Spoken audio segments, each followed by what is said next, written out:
So guys, hawak natin right now is the iPhone 17 Pro. So ito itsura nila, parang color orange. Andito tayo right now sa Shanghai to take a little quick preview lang ng iPhone 17 Pro. So, well, honestly, it's a little bit different this time around compared sa, I don't know. Pero yung kanang camera module is almost the same sa 16 Pro. Except that pinalapad lang niya to. And sabi nga nila na medyo mabilis magastos yung ano niya, kanto niya. Ayan. So, this is how it looks like, kanang orange. No? And there's another color, yung ganang white, silver.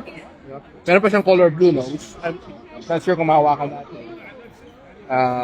Yeah, so basically, you'll be getting iOS 26 dito.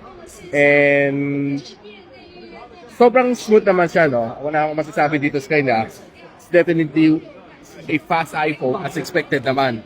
No? So, let's check out the Pro Max. So, ito naman ng Pro Max variant. Well, makita nyo, it's a little bit bigger compared sa kanyang Pro. So, mas malapad siya. Okay?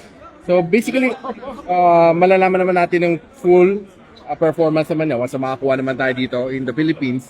Pero right now, it's just a quick preview lang kung ano itsura ng 17 Pro and 17 Pro Max person. So, yeah, ito yung different color.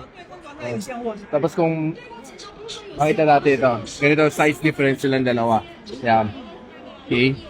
So, basically that's it. Pakita ko lang sila yung quickly yung blue. So, ito naman ng color blue. No? So, maganda rin mga ng color blue. No?